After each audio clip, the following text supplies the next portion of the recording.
I'd rather create something that others criticize than create nothing and criticize others. If you have high quality product behind the bar, it's like a weapon. It's not about the figures. It's about who those figures are. The Hospopreneurs Podcast. I'm going to drink this beer. Yeah, let's crack them. With James Henderson.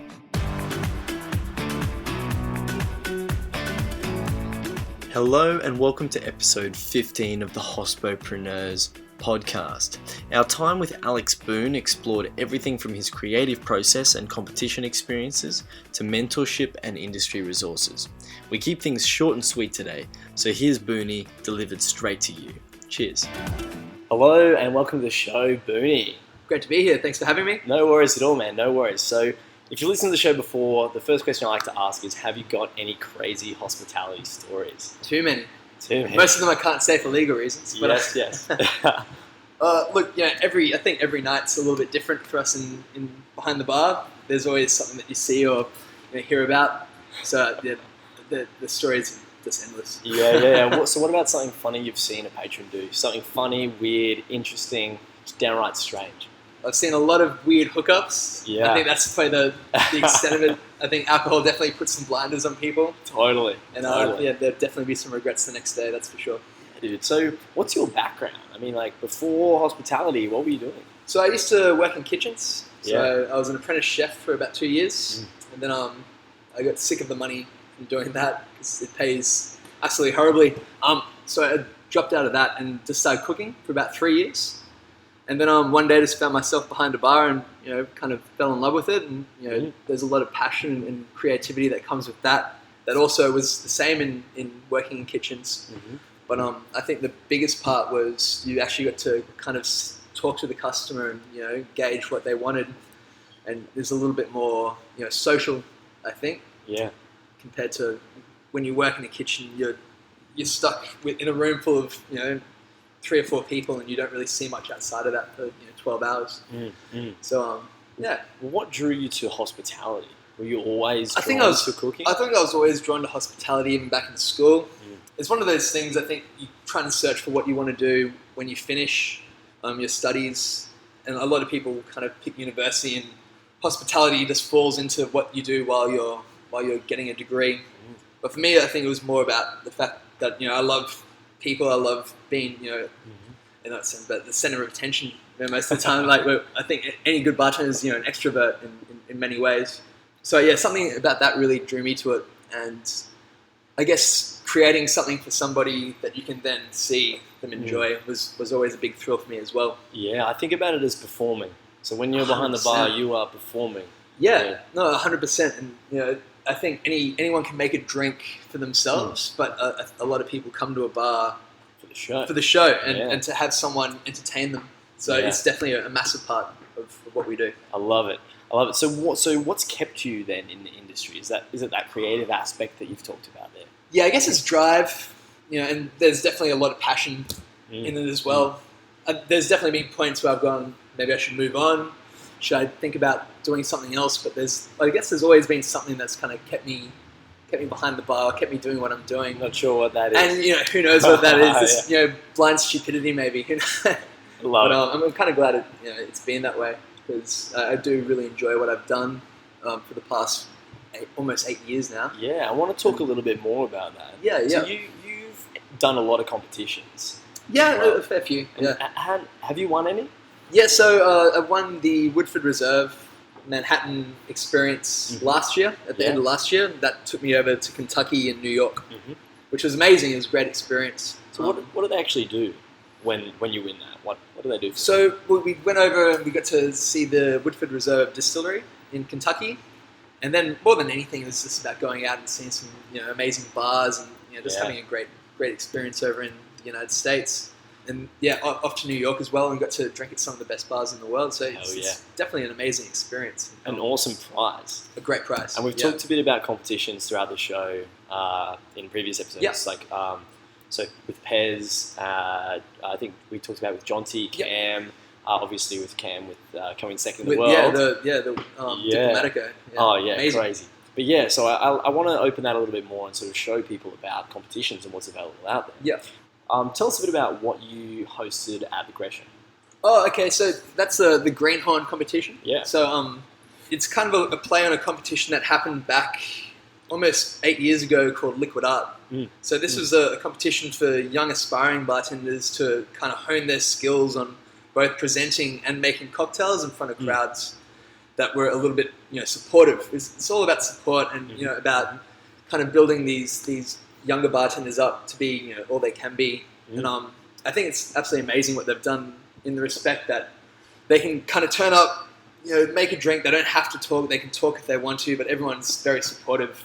That's exactly the way this industry needs to keep going. Yeah. Really supporting your peers and really supporting the younger generation, because otherwise it just becomes stagnant and I don't think it really moves too far forward. Yeah. And I think in your post about that event, you mentioned about being a good host. One of the biggest things for me is, I think, anyone can make a drink.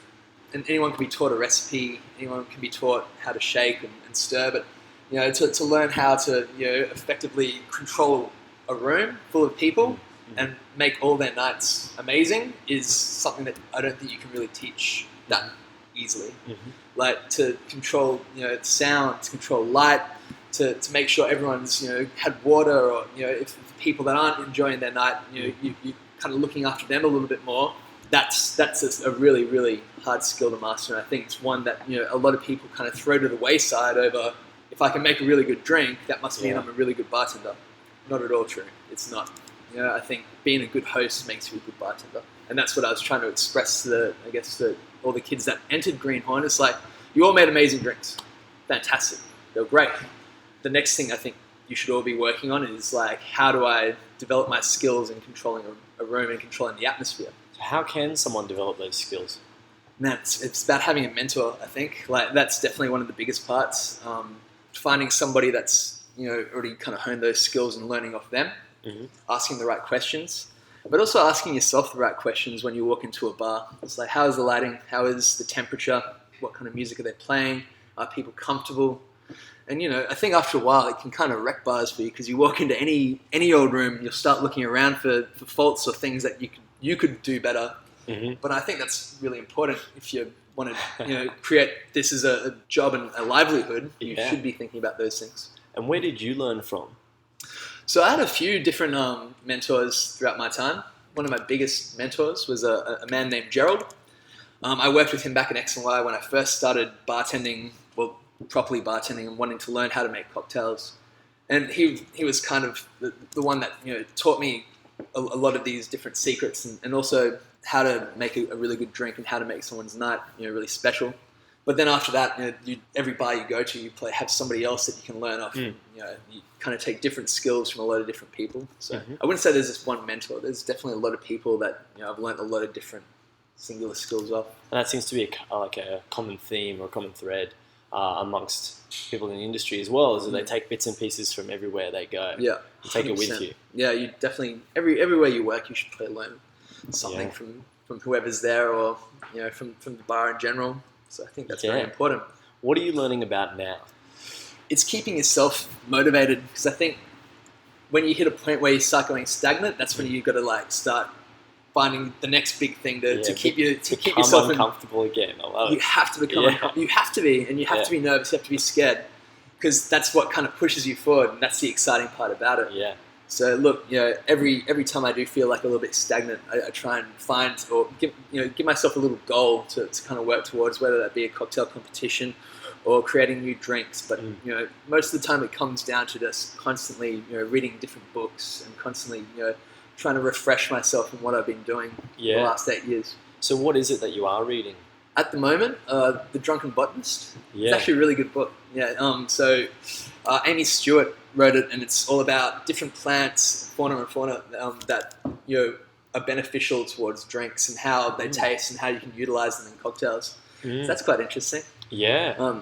Is that what you'd say you're learning about or exploring at the moment? Is that where you're pushing things? It's a weird one, because I think you push things in different directions almost every day I turn up. Like, I'd be lying if I said I didn't have some kind of weird ADHD where I'm just constantly, my mind's on 100 different things. This is the joy of a creative mind. Exactly. Yeah. And I think the moment that stops is the moment you get out of the industry. Like, you should constantly be having different goals set for what you're doing, whether it be drinks, service or whatever. We mentioned cocktail comps before. How have cocktail comps helped you learn and grow? They're definitely good for, I guess, your experience in front of a large group of people. The mind's a pretty funny thing. Like, you could be behind the bar in front of 100, beautiful girls making a drink, and you wouldn't be bothered by it. Yeah. You hop in a room with 3 judges, and you just start shaking, and you freeze up. So it's good to try and kind of push the boundaries of your comfort and hop behind there and make something that you're really passionate about and explain that to people. I think it's also a good way of thinking outside the box with a lot of products. When you enter a cocktail comp, I think you're looking at the ingredient and how you could best utilize that to make it look really, really good and approachable in front of judges. So after a while, you start looking at every spirit that way as well. So I think you can take a lot of what you learn in cocktail comps and use it behind the bar. What's something that you've taken away from a cocktail comp that then you've used behind the bar? A lot of my drinks. Yeah, I think almost every bar I've worked in, there's been a cocktail on the menu that I've used in the competition, mainly for the essence that it's incredibly simple to make sometimes. And I've always found it's easy to push a drink that you've been successful with and tell customers about it. Because you believe in it. Exactly. Yeah. And you can sell it a lot easier if you've got a good story behind it. Like, oh yeah, I made this one in front of all these people for Woodford. I'm really proud of this drink. It got me overseas. And then people usually go like, oh, that's amazing. It also justifies value for them as well. 100%. Yeah. And they're willing to pay more for willing to pay $20 for a drink. Fantastic. Yeah. Good for you. Better for the venue too. Better for the venue. So whether it's a comp or when you're writing a menu, how do you go through that process? What's your creative process to develop a drink? A lot of blind faith, really. Yeah. No, like I always kind of if I'm writing a menu, I'll section it out into different spirit families. So obviously you need a couple of vodka drinks, a couple of gin drinks, bourbon, a couple of whiskeys, a tequila drink, maybe a few like liqueured cocktails or something like a spritz. And then you start pushing out to the different styles of cocktails. So maybe a couple, stirred downs, maybe an old-fashioned style drink, a couple of sours. And then you kind of push that even further. It's like, what's in season that I can use? And you start branching it out. So it pretty much becomes like this tree that goes outwards. So what has essentially started with tequila, you've then gone, we're going to do tequila as a sour. Then you branch that out into the different flavors that you could use that are in season. You branch that out even further. So it's very visual for you. I can see even the way that you're describing it. Yeah, I write down on a lot of pieces of paper. I've got journals just full of notes and just scrap pieces of paper that I've written everything down on, just because visually it's easier to kind of see a drink when you put it that way. I'm trying to draw that out and explain how you're visually showing me. Yeah, well, I find it hard myself. But like, there's a really good video by a guy named Grant Katz. So he's the head chef at Alinea, and he also owns a bar called The Avery. And he does a thing called flavor bouncing, which is amazing. You can look it up on YouTube. Just type in Grant Katz flavor bouncing. I'll put a link in the episode. 100%. Yep. And he pretty much writes down a big circle in the middle of the page, one thing he's going to make a dish around. If it's us with a drink, we might write down like Woodford Reserve, bourbon. And then he'll put off to the side another bubble with what might go really well with Woodford. Yeah. So let's just say that could be coffee. Yep. Coffee and bourbon work really well together. And then, okay, what goes well with coffee and Woodford? Chocolate could work well with those flavors. And he'll keep doing that, but as long as each ingredient matches everything else on the paper, he's got something. As soon as something doesn't match absolutely everything on the paper, it can't be used. So it's a really good way for young bartenders to start out and visualize what they're doing instead of just trying to come up with it in their head. They've got like a map in front of them of all the flavors they want to use and how they can use them. Is that how you draw it up as well? Sometimes, yeah. There's a lot of different ways you can do it. But I think that's a really good way to start, because I think you've got to train yourself to get to a point where you can kind of visualize flavor and how flavors work together. Yeah. But when you first start out, those flavors could be quite foreign to you. And to have like, flavor wheels and flavor thesauruses and do flavor maps and bounce flavors off each other, it makes it a lot easier to kind of put all those kind of concepts together. Yeah, because there are obviously so many flavors. 100%. What's your advice on how to remember those flavors? How to make your mind remember what you tasted? It's a tough one, because I don't know how I used to do it. These days, if someone gave me two flavors, for some reason, just in my head, I can see it either clicking or it doesn't. You would say like coconut and rosemary. There's something would click in my head and be like, yeah, that actually sounds like it worked really well. But I think back in the day, it's just about trying everything. Yeah. Just, if you can buy it, you can eat it. Try it. And you hear about bartenders that will take different scent, like aromas, and put them in glass jars, and just have a bloody bookcase full of glass jars of different things that they can smell each day.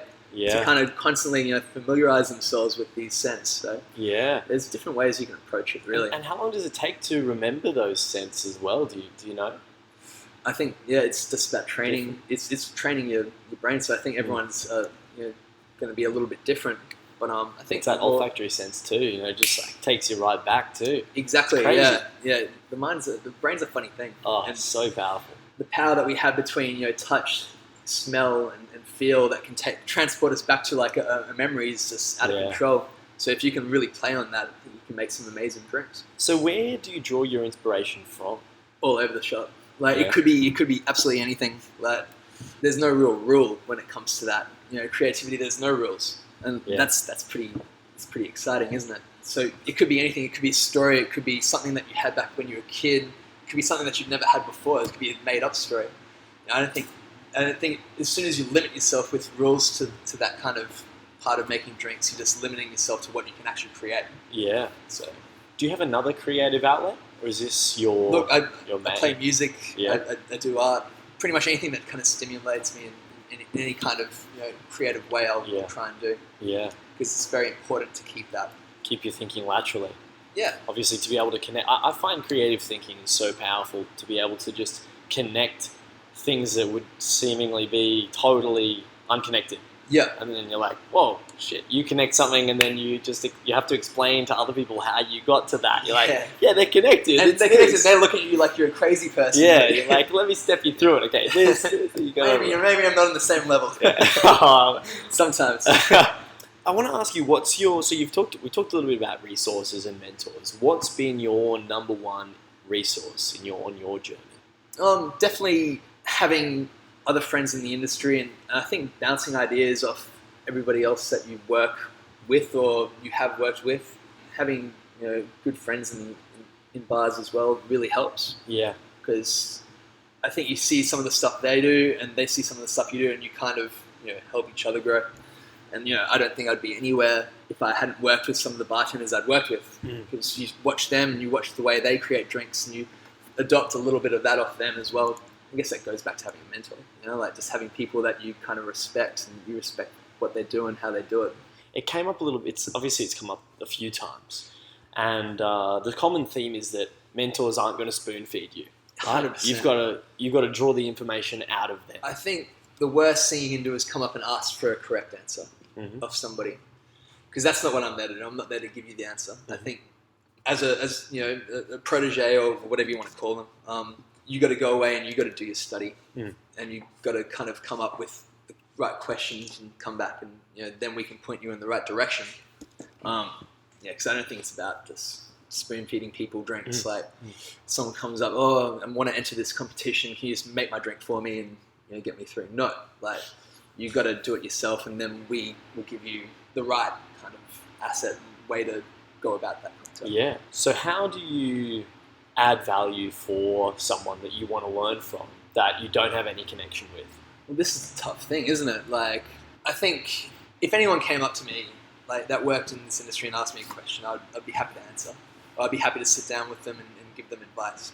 So I think it's more about just, if you want to do well in this industry, like just go up and speak to some of the people that have been around doing it long enough, and just ask some questions. Come up and say, look, I've just finished reading this book. I've got some questions about it because I want to do this drink on page whatever it is. Can we sit down and have a chat? Most of us will always be free to do that. Or come into the bar and sit down and talk to us while we work if it's quiet. We think it's busy. We might not be able to do that. But yeah, I think it's pretty easy just to kind of really learn a lot, especially in Brisbane, because it is a very tight-knit community of bartenders. We all know each other. And, if you really want to learn, it doesn't take much to kind of get to that point. Is it like that elsewhere in Australia? Is it tight-knit like that elsewhere? I think Sydney and Melbourne are just as tight. I think they're a lot larger, so it's probably a little bit more difficult. Brisbane, man, it's tiny, and we all know each other. And we're all pretty much mates, so it shouldn't be that hard at all. If you're a young, aspiring bartender, just to come and find one of us and have a chat. I found in my experience in Melbourne, I spent some time in Melbourne last year. In my experience there, it tends to cluster like Brisbane does in your sort of South Yarra area. In your different neighbourhoods, So it's, Brisbane's small enough that we're our own one big neighbourhood. Yeah, but Melbourne and Sydney just have their own little cliques. Yeah. But like I think just put yourself out there. And as I said before, competitions, they're great and all. Do they make you a good bartender? No. Like, can you take things away that will make you a good bartender? Hell yeah. But there's definitely different facets of this industry I think people keep forgetting, and they're the most important. So what advice do you have for someone who wants to learn more? They're eager, they're passionate. You've said that they should just be effectively thirsty for knowledge and to do it themselves. Yeah. Is that the advice you'd give? Look, if someone came in to see me right now and said, Alex, how would I go about being a better bartender? I'd dump 3 or 4 books in front of them. Yeah. And be like, there you go. Like, go have a read. Come back when you got some questions. Or, what are those books? Look, I think the best way to start out is probably The Joy of Mixology. That's probably like the staple, like bar Bible. Yep. Everyone's read that when they first started. It's the first book I was ever given. Then you got like The Craft of the Cocktail by Degroff. Yep. But then like some of the old the old Savoy books really cool if you want to see the way cocktails used to be made back in the 1930s and kind of adopt different flavor combinations around those drinks. Because when you first start out bartending, I think the best thing to do is find a cocktail that you really like. Let's say it's like a white lady, so Cointreau, gin, lemon juice. Yeah. How can you take that and add flavors to it to make a completely different drink? Well, you could take Mandarin, and thyme, and add that to like your cocktail to make it a completely different drink. So you've got a structure there, but then you can take flavors and base them around them. Boonie's looking at my book on the table, which is actually Jerry Thomas's there you go. book. Another good one. So I'm reading this at the moment. Nice. But look, thank you very much for your time today, Boonie. We've had a quick power episode today. Keep it short and sharp. 100%. Loved having you on the show, and I'm looking forward to having a chat with you again soon. Let's do it. Thank you so much. Cheers. Enjoy the episode? Like us on Facebook or follow us on Instagram to stay in the loop at Hospopreneurs. Want to be a part of the show or know a hospopreneur? Send us an email, hospopreneurs@gmail.com. Interviewing creative and innovative minds in hospitality. The Hospopreneurs Podcast with James Henderson.